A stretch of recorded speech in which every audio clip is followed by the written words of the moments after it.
The desert does not forget. It buries things beneath red clay, beneath years of silence, beneath the weight of a community that wanted, desperately, to believe the best of someone it trusted. In the high desert of northern Nevada, where the sky goes on forever and the wind carries sound for miles, a child named Mara Elaine Whitford was last seen alive on the morning of September 14, 1996. She was 7 years old. She had brown eyes and a gap between her two front teeth that her mother said made every smile look like a celebration. She had been wearing a yellow jacket with white buttons, and she had been carrying a small purple backpack with a cartoon bear sewn onto the front. By noon that day, she was gone. Her yellow jacket was never recovered. Her purple backpack was found 14 months later, partially buried in a gully 8 miles from the family's home. And the question that investigators would spend the next 28 years trying to answer was not where Mara had gone, but who had taken her there. To understand what happened in the fall of 1996, you first have to understand the place where it happened, because places shape stories, and this place shaped everything. Elko County, Nevada, sits in the northeastern corner of the state, tucked against the Wyoming and Idaho borders like something the rest of Nevada forgot. It is a landscape of extraordinary, almost unsettling beauty, wide basins ringed by mountain ranges, sagebrush stretching to every horizon, the sky above so enormous it feels physically oppressive on certain days, as though the atmosphere itself is pressing down. The Ruby Mountains rise to the southeast, snow-capped for much of the year, their reflection trembling in the occasional lake or reservoir. The interstate runs through, carrying trucks and travelers east to west, and for most of those travelers, Elko is a place you pass through on the way to somewhere else. The town of Elko itself had a population of just over 15,000 in 1996. It was a working community, ranching families who had held land for 3 and 4 generations, miners from the surrounding gold operations, railroad workers, small business owners. There was a single high school, a small community college, 2 diners that everyone used and one that nobody did. People knew each other in the specific, granular way that small communities produce, not just by name but by vehicle, by daily schedule, by the particular quality of their wave when they passed on the highway. Newcomers were noticed. Unusual behavior was registered, cataloged, whispered about. The Whitford family had been in Elko for 11 years by the time Mara disappeared. Daniel Whitford, 41, worked as a site supervisor for a gold mining operation 20 miles east of town. He was a large, quiet man with calloused hands and a reputation for efficiency. His foreman called him the kind of man who gets things done without making noise about it. His wife, Sandra Whitford, 38, worked 3 days a week at the county library's children's section, a job she had taken partly for the income and partly, she would later say, because she loved the particular quiet of a library, the way sound softened and slowed inside those walls.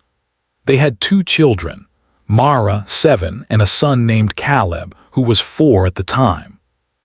September in Elko carries a particular quality of light. The summer's intensity has faded, but the cold hasn't fully arrived. The mornings are crisp, the afternoon still warm enough to shed a jacket, and the light comes in low and golden, catching the sagebrush in ways that make the landscape look almost deliberately beautiful. On the morning of September 14, 1996, Sandra Whitford would later tell investigators that it had been one of those mornings. She had noticed the light.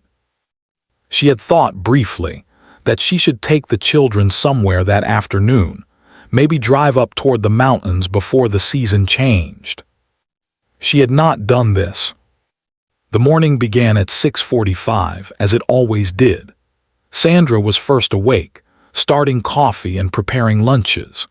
Mara came downstairs at 7:10, her hair still tangled from sleep, wearing her yellow jacket already because she always ran cold in the mornings. She ate cereal, Apple Jacks. The family always bought Apple Jacks because Mara loved them and Caleb could be convinced. And she talked about a project she was doing at school about animals of the desert. She wanted to draw a kit fox. She asked her mother if she could have a kit fox as a pet. Sandra told her no.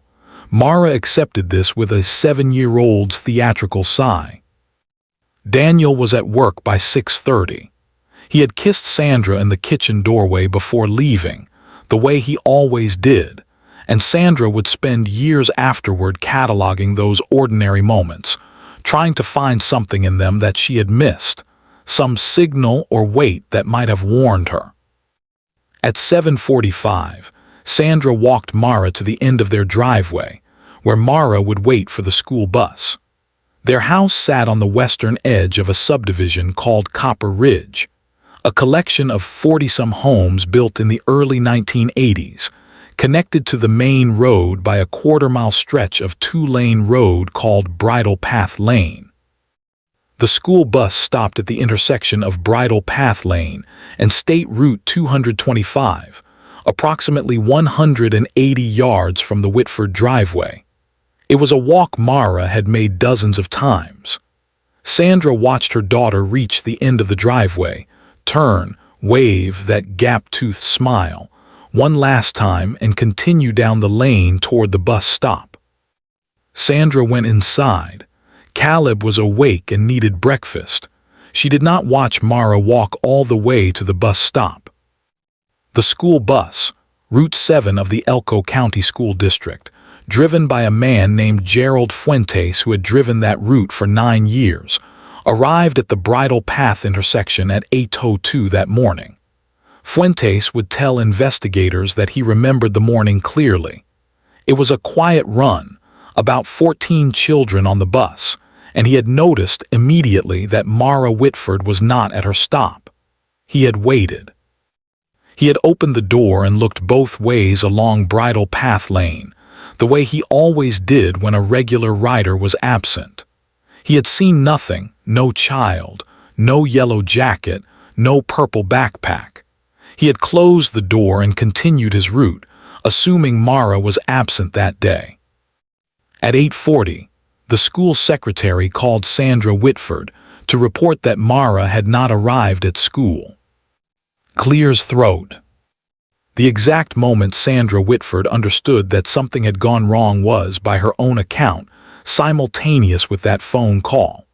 She did not, she would later say, experience it as a gradual realization. It arrived all at once, fully formed and devastating.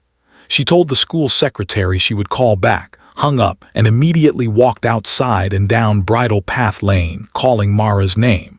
The lane was empty. The sagebrush on both sides stood motionless in the still morning air. The mountains were clear and cold and beautiful in the distance. There was no yellow jacket. There was no little girl. Sandra called 911 at 8:54. The Elko County Sheriff's Office dispatch log recorded the call at 8:57. 2 deputies were on scene at the Whitford residence by 9:23. By 10 o'clock, a perimeter had been established, and additional units were being called in from across the county. By noon, when it was clear that Mara was not nearby, the search had expanded to include neighboring properties, the open desert to the west, and the access roads running parallel to State Route 225. What they did not find was almost as significant as what they found. No witnesses on Bridle Path Lane had seen anyone that morning, no strange vehicles, no adults on foot, no one who shouldn't have been there. A retired schoolteacher named Florence Gantry, who lived in the second house on the lane and maintained a habit of early morning gardening, told deputies she had been in her front yard from 7:30 until nearly 9 o'clock and had seen nothing unusual. She had seen Mara walk past, heading toward the bus stop, at approximately 7:48. She had waved. Mara had waved back. That wave was the last confirmed sighting of Mara Whitford, by anyone outside her immediate family. The swing in the Whitford backyard hung still in the September morning. Mara's toy trucks, she had loved trucks more than any other toy, lay scattered on the porch the way she had left them the night before. Her Kit Fox drawing, half finished on the kitchen table, would remain there for weeks before Sandra could bring herself to move it. The search for Mara Whitford became, within 48 hours, one of the largest missing child operations in northern Nevada's recent history. The Elko County Sheriff's Office coordinated with the Nevada Department of Public Safety, the FBI's Salt Lake City Field Office, which had jurisdiction across the region, and the National Center for Missing and Exploited Children. Volunteer search teams from Elko and surrounding communities numbered over 300 at the peak of the operation. Ranchers offered horses and ATVs. A church group from Wells drove 2 hours to help walk grid patterns through the desert. A local radio station broadcast continuous updates and organized a donations effort for the Whitford family. The search covered an area of approximately 40 square miles in the first week, expanding outward from the Bridle Path Lane intersection in systematic, overlapping grids. Canine units from the sheriff's office worked the immediate area on the first day, and what the dogs found, or more precisely, where they went and then stopped, was something that investigators noted carefully but did not immediately understand. The lead tracking dog, a bloodhound named Duchess who had a consistent record in field operations, followed a scent trail from the edge of the Whitford driveway eastward along Bridle Path Lane approximately 40 yards, then turned sharply south toward a small drainage culvert that ran beneath the road, and stopped. Her handler, a deputy named Raymond Ochoa, noted in his field report that Duchess had displayed what he described as terminus behavior at that location. The posture and agitation a tracking dog shows when a scent trail ends abruptly rather than fatting. Terminus behavior in canine tracking is often associated with a subject entering a vehicle. Someone had been waiting near that culvert. Clears throat. The investigation moved quickly in the first days, as such investigations do, generating heat and motion without yet generating answers. Investigators conducted door-to-door interviews throughout Copper Ridge and the surrounding area. They examined the sex offender registry for Elko County, a list of 11 names in 1996, and cleared most of them within the first week through verified alibis.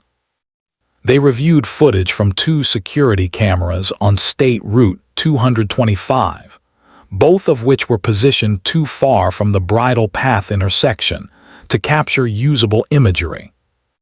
They collected and cataloged physical evidence from the scene, tire impressions in the soft shoulder near the culvert, which were photographed but too degraded by foot traffic to yield useful measurements, and a single small metallic object, later identified as a common type of snap hook used in trucking and ranching, found 12 feet from where Duchess had stopped. That snap hook would sit in an evidence bag for 26 years before anyone understood what it meant. It was during the interviews with family and coworkers that investigators first began to accumulate the small, unverifiable discomforts that experienced detectives learned to take seriously without being able to explain. Daniel Whitford, when interviewed on the afternoon of September 14th, was composed in a way that some of the deputies present found notable. He had returned from the mine site as soon as Sandra reached him by phone, arriving at the house at approximately 10:15. He had embraced Sandra.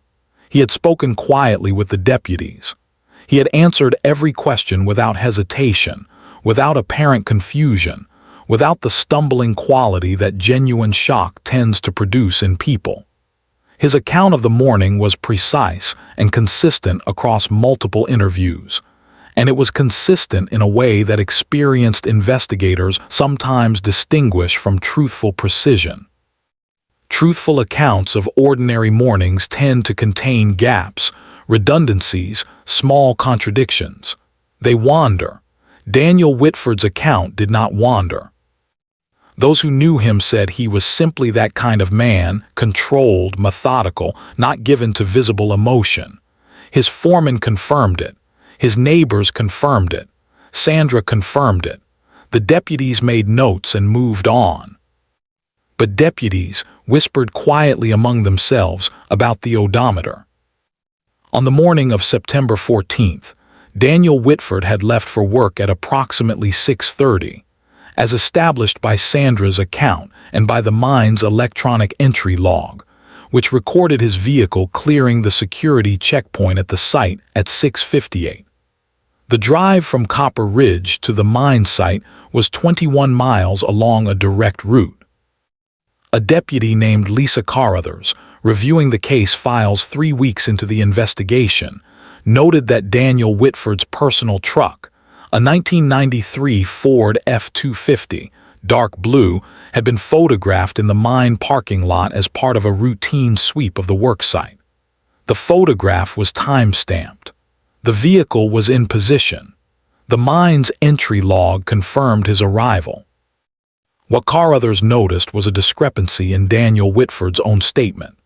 In his second interview, conducted September 17th, he had mentioned, in what appeared to be an offhand clarification, that he had taken a slightly longer route to work that morning, because he had wanted to stop at a gas station on the east side of town to fill his tank.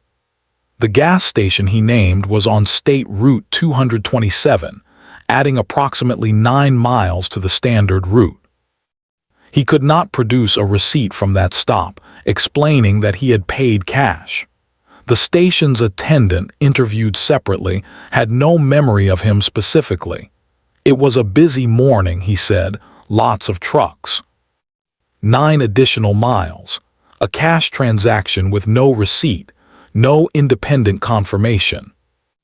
Deputy Carruthers flagged the discrepancy in her notes.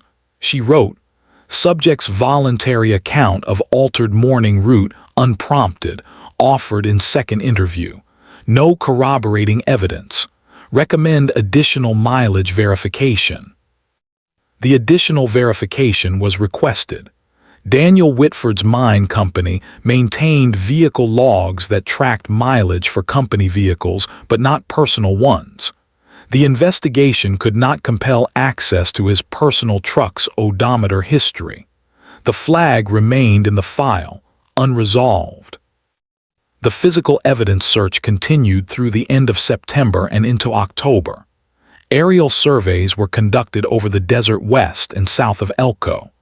Divers searched 2 reservoir sites within a 15-mile radius. A tip line received over 400 calls in the first 3 weeks, generating leads that investigators worked through methodically, most of them leading nowhere. On October 29, 1996, 45 days after Mara's disappearance, the active search operation was formally scaled back. The case remained open, classified as an endangered missing juvenile. A detective named Harold Sims was assigned as the primary investigator, responsible for following up on incoming tips and maintaining the case file. Harold Sims was 53 years old, with 22 years in the department. He had worked 3 previous missing children cases in his career. He told his supervisor, on the day he was assigned, that he had a feeling about this one, that the answer was close, and that the problem wasn't finding the answer but finding the courage to look in the right direction. He could not yet articulate what he meant by that. He wrote it in his personal notebook, not the official case file. He kept working. The case went cold in the winter of 1996. The November rains came, then the first snow, and the search grids turned to mud and then to frost. The tips slowed. The media coverage faded. Elko returned to its ordinary rhythms, and Mara Whitford's school photograph, brown eyes, gap-toothed smile, remained on a bulletin board in the sheriff's office lobby, her name and the date of her disappearance printed beneath in plain black type. Time passed in the way it does when a wound refuses to fully close, not healing, exactly, but scarring over, the surface changing while the interior remains raw. By the spring of 1997, Sandra Whitford had stopped sleeping in the bedroom she had shared with Daniel. She had moved to the room adjacent to Caleb's, telling Daniel it was because she was having trouble sleeping and didn't want to disturb him. Daniel accepted this explanation without visible objection. He was, as he had always been, composed and precise and quiet in ways that had once seemed like steadiness and now seemed, to Sandra, like something else she couldn't name. She began, in those months, to pay attention differently. The Kit Fox drawing had been carefully removed from the kitchen table in October and placed in a box with other things of Mara's: hair ribbons, school papers, a small journal in which Mara had written, in the spelling of a 7-year-old learning to make letters behave, observations about bugs and plants and things she wanted to do. Sandra kept the box in her bedroom closet. She did not open it often, but she knew it was there the way you always know where a wound is, even when you're not touching it. Clears throat. In February of 1997, 14 months after Mara's disappearance, a rancher named Tom Bressler was clearing brush from a drainage gully on his property approximately 8 miles southeast of the Whitford home. A direction no search team had prioritized, because it ran away from the most traveled roads and toward open ranch land. Working with a small tractor, Bressler dislodged a section of compacted brush and debris, and beneath it found a small object he recognized, with a lurch of something he would later describe only as wrong feeling, as a child's backpack. Purple, with a cartoon bear sewn onto the front. He stopped the tractor. He called the sheriff's office. The backpack was recovered and confirmed as Mara Whitford's through a combination of her name written in permanent marker on the interior label, Sandra's habit, and DNA analysis. It had been partially buried, likely deliberately, under brush that had been compressed by weight rather than accumulating naturally. Inside the backpack, evidence technicians found Mara's library book, 3 months overdue, her pencil case, and 2 folded drawings of Kit Fox's, neither of them the one left unfinished on the kitchen table, which suggested she had been drawing them at school as well. The backpack contained no evidence of physical harm. Forensic analysis found no usable biological material beyond Mara's own DNA. But the location of the backpack, 8 miles from home, on private ranch land, down an unmarked service track barely visible from the main road, told investigators something important. Whoever had left it there knew the area. They had driven off-road with enough confidence to navigate terrain that casual travelers would not have attempted. They had known that the drainage gully would provide concealment. They had known that the area would not be prioritized in the initial search. Harold Sims drove out to the location the day after the discovery and stood at the edge of the gully in the February cold, his breath making small clouds in the air, and looked out at the surrounding landscape. Behind him, the service track curved back toward a ranch road that connected, eventually, to State Route 228, not the same highway that ran past the Whitford home, but a road that a person could reach from the eastern side of Elko. A person who, for example, worked east of town and knew these back roads from years of driving them. He wrote in his notebook, "Location suggests local knowledge, not a stranger to this terrain." The backpack's discovery renewed brief media attention and generated a new round of tips, none of which broke the case open. Daniel Whitford, informed of the discovery, responded with what Sandra described as measured distress, appropriate, She would say later without being convincing. She couldn't explain what she meant by that. She just knew. For those who have ever doubted someone they love, who have ever caught a thought that felt like betrayal before it fully formed and pushed it away because the alternative was unlivable, Sandra Whitford was living inside that exact experience, sustained for months, then years. She was not certain. She had no evidence. She had a feeling that lived in her chest like a stone, and she carried it through the ordinary operations of each day. Making breakfast for Caleb, driving to the library 3 days a week, answering the same questions from the same well-meaning neighbors about how she was doing, how the family was coping, whether there was any news. In June of 1998, Caleb Whitford, then 6 years old enough to begin to understand in the specific, incomplete way children understand enormous things, drew a picture at school that his teacher, a woman named Patricia Holt, kept. In the drawing, rendered in the thick crayon strokes of a 6-year-old, there was a yellow shape that Patricia Holt identified, with a quickening of unease, as a figure in a yellow jacket. Near the figure, drawn in dark gray crayon, was a large rectangle, a truck perhaps, or a vehicle of some kind. Caleb had drawn a line connecting the yellow figure to the gray rectangle. He had not, when asked, explained what the drawing meant. He had said only that it was the morning, and then declined to say anything more. Patricia Holt called the sheriff's office. An investigator spoke with Caleb Whitford in the presence of a child psychologist. Caleb did not say anything in that session that constituted usable evidence. He was 6 years old. The drawing was photographed and added to the case file. Clears throat. Daniel and Sandra Whitford separated in October of 1999, 3 years after Mara's disappearance. The separation was quiet by the standards of such things, no dramatic confrontation, no public rupture.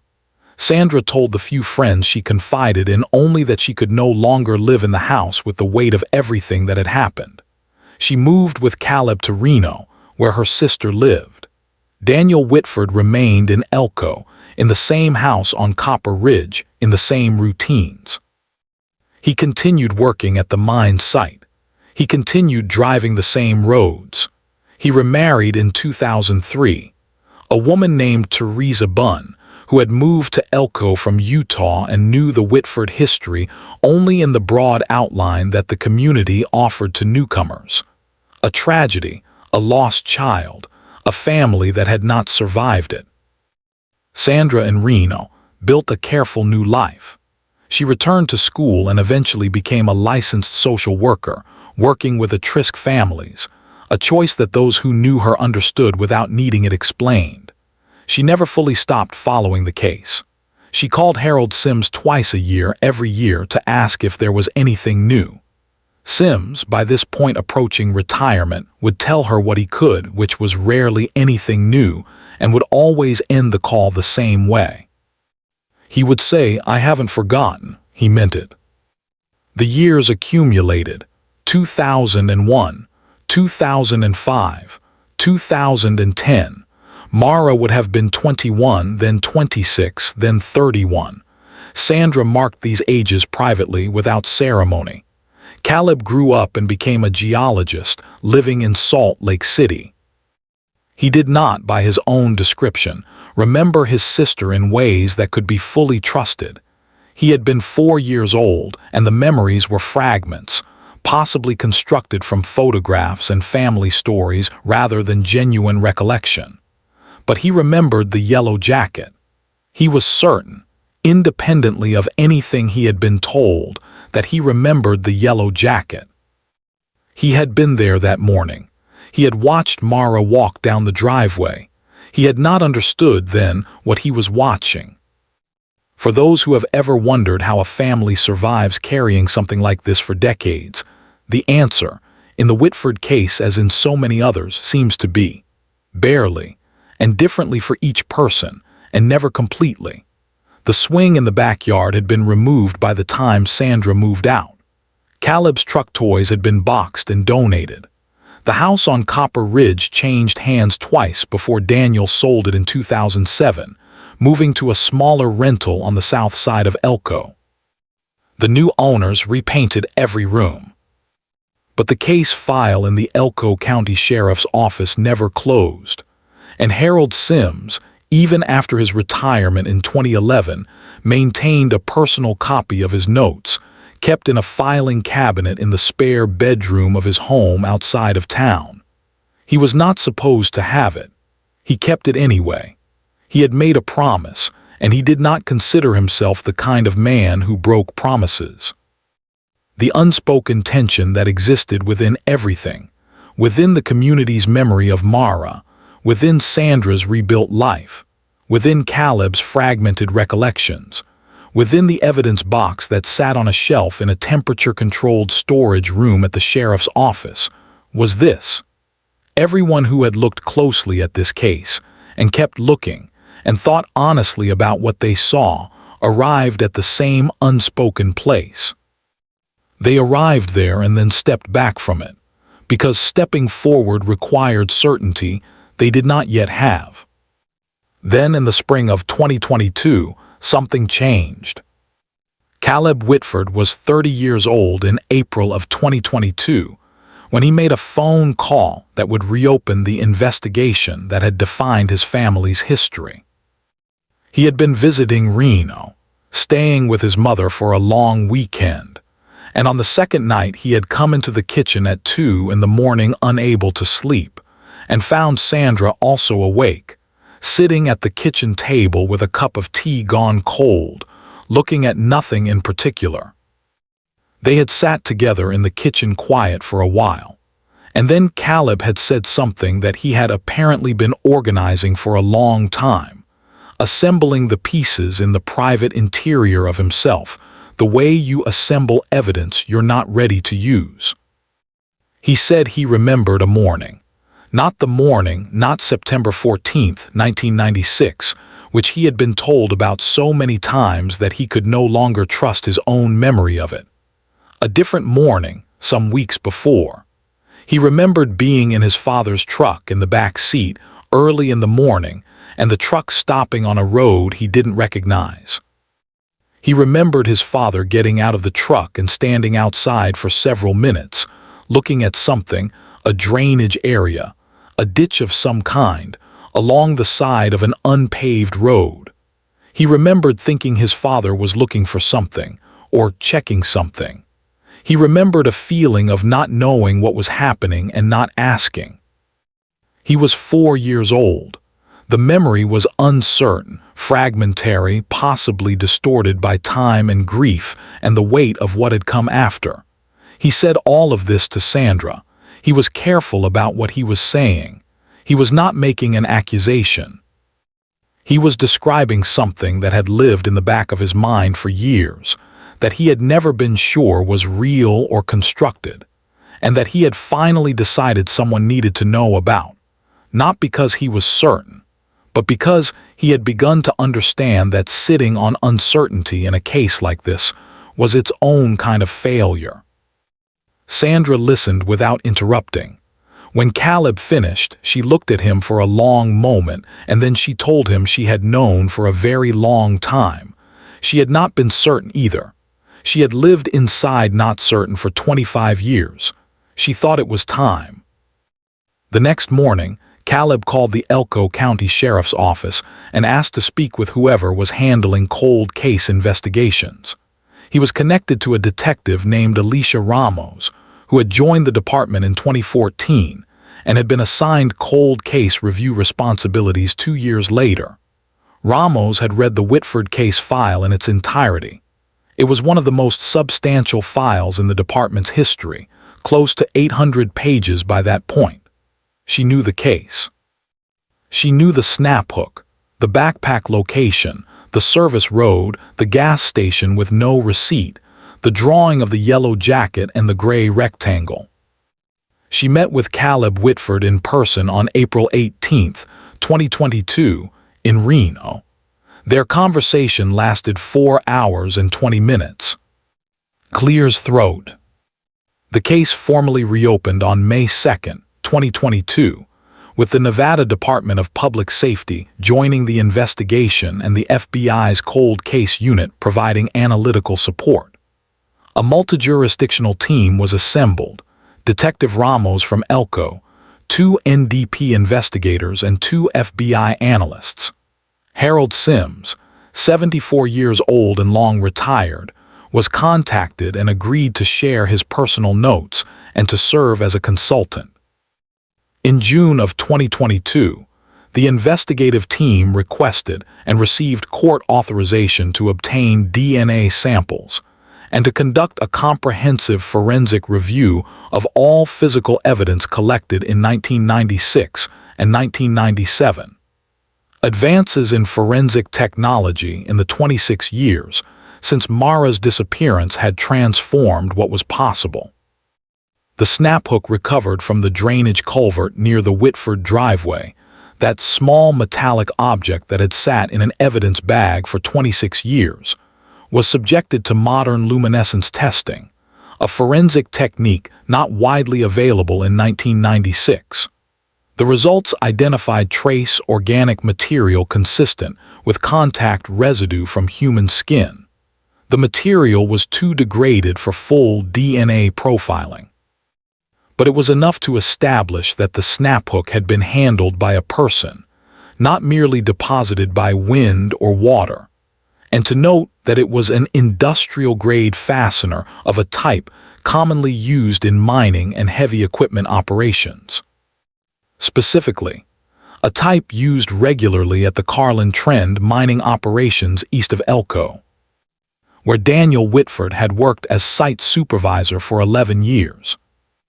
The team also obtained and analyzed cell tower records from September 14, 1996, records that had been requested but never fully processed in the original investigation because the technology to analyze them efficiently had not yet existed.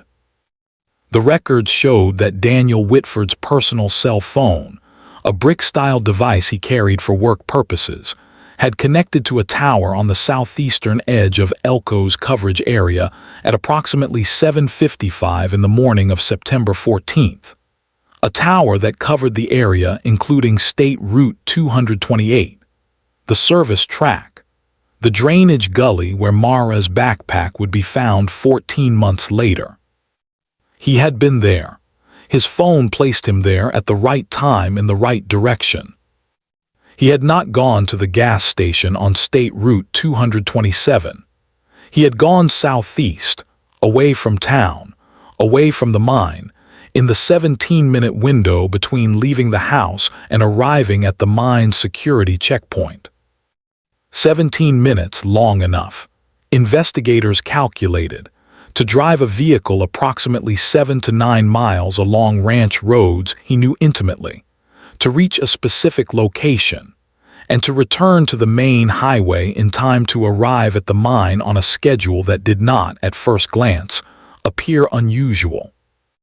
On September 8, 2022, a search warrant was executed at Daniel Whitford's property, a small parcel of land he had purchased in rural Elko County after his second divorce in 2016, where he lived alone with 2 dogs and a vegetable garden, and the appearance of a man who had long ago settled into quiet solitude.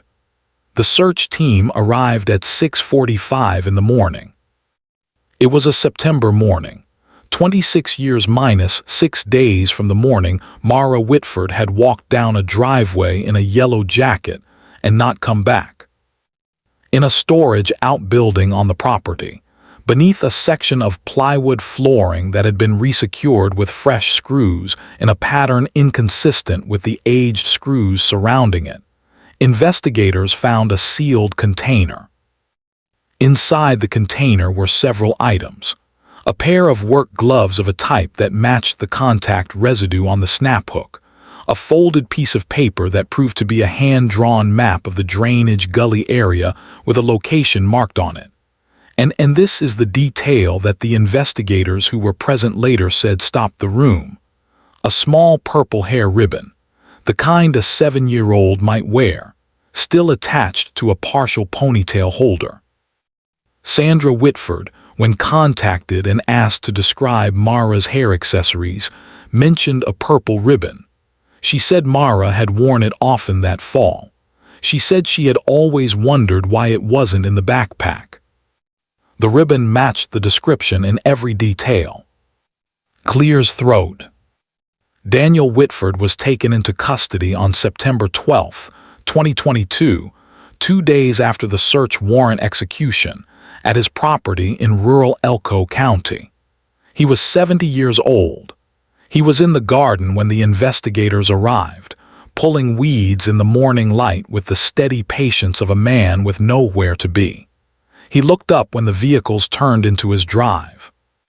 His expression, according to Detective Ramos, who was present, changed only slightly, not into panic or surprise, but into something she described in her report as a kind of settling, as though he had been waiting a long time and the waiting was now done. He said nothing when the arrest was announced. He did not protest. He did not ask questions. He was handcuffed without physical resistance and placed in the back of a department vehicle and driven to the Elko County Detention Facility, where he was processed and held without bail. Within 24 hours, the arrest had generated national media coverage. The Whitford case, cold for so long that most outside northern Nevada had forgotten it, resurfaced in news cycles across the country.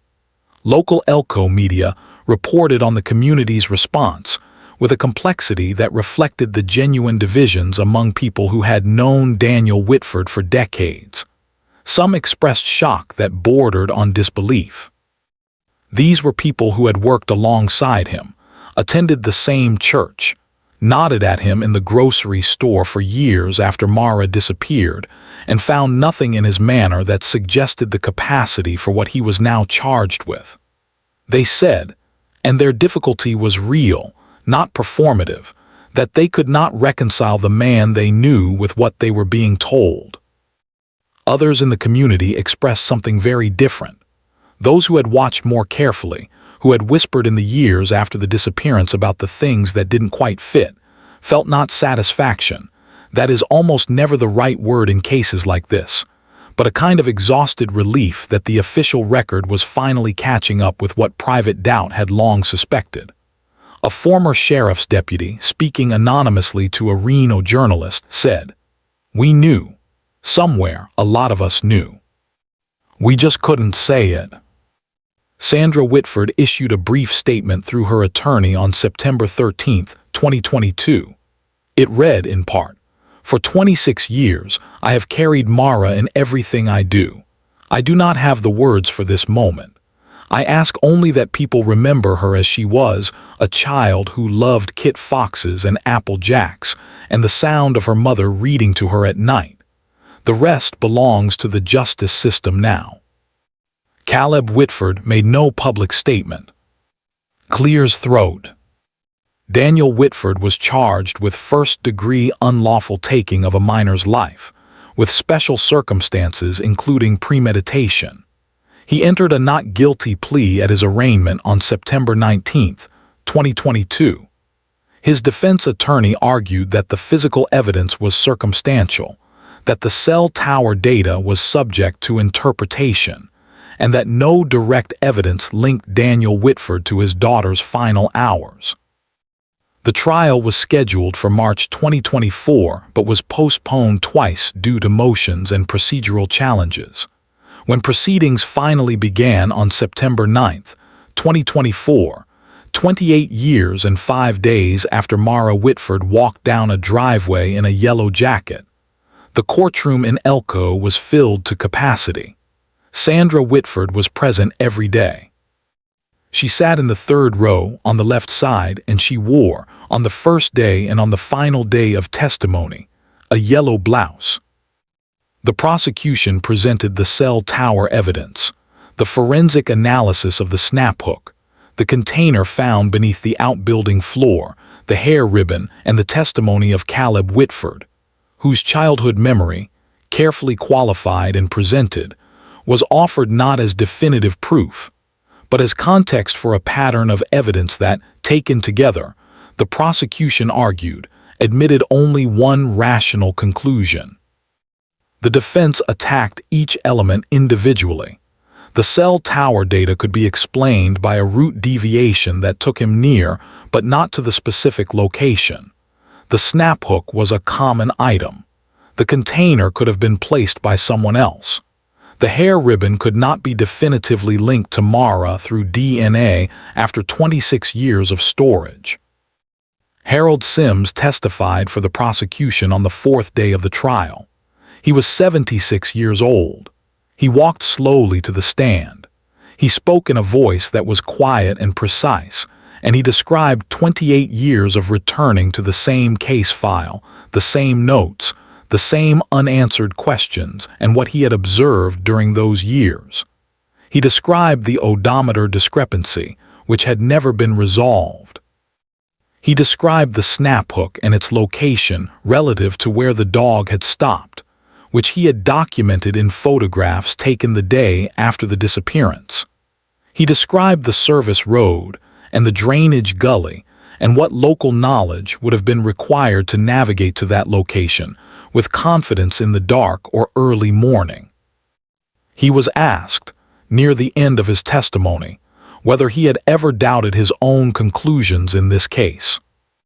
He was quiet for a moment.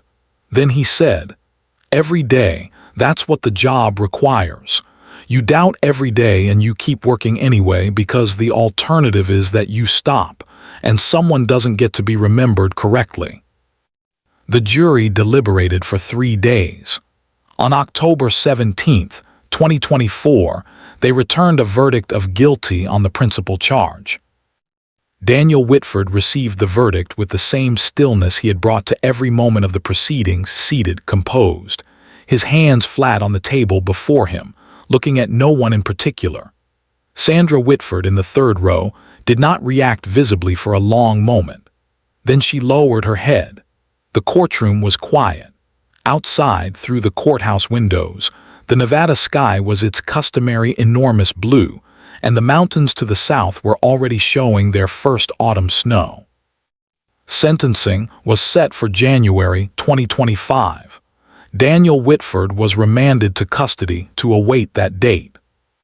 Music returns, low and slow, the same string arrangement from the opening. Bell. What do you call 28 years of silence? What name do you give to the weight a community carries when it suspects something it cannot prove? When it nods at a man in the grocery store and wonders, privately, in the part of the mind where the most honest thoughts live, and then puts the thought away because there is no other choice. The Whitford case is, at its surface, a story about a crime and its eventual resolution. But beneath that surface, it is a story about what it costs to wait. It is a story about a little girl who drew kit foxes and loved Apple Jacks and never got to grow up, who existed for 7 years in full and vivid life, and then became, for more than a quarter century, a photograph on a bulletin board and a file on a shelf and a question that no one could fully answer. It is a story about a retired detective who kept a filing cabinet he wasn't supposed to have, because he had made a promise and did not consider himself the kind of man who broke promises. It is a story about a young woman who became a social worker because she understood, from the inside of grief, what it meant to be a family in crisis. It is a story about a man named Caleb who remembered a yellow jacket and finally, at 30 years old, decided that sitting on uncertainty was its own kind of failure. Mara Elaine Whitford was 7 years old. She had brown eyes and a gap between her front teeth and a drawing of a kit fox she never finished. She deserved to be remembered correctly. Clears throat. Justice in cases like this arrives late and incomplete. It cannot restore what was taken, cannot return the years of silence, cannot give Sandra and Caleb the ordinary life they deserved. But it arrives. And it arrives, when it does, because someone kept working, because someone kept calling twice a year to say, "I haven't forgotten," because a young man decided at 2 in the morning that the memory he had been living with deserved to be heard, because a detective named Alicia Ramos read an 800-page file and saw what earlier eyes had documented but not yet assembled, because the evidence, the snap hook, the cell tower, the ribbon, waited patiently in storage for the tools that could finally speak its language. The swing hung still, the toy trucks lay on their side, the Kit Fox drawing waited unfinished in a box on a closet shelf. And the desert, which does not forget, had been keeping its account all along,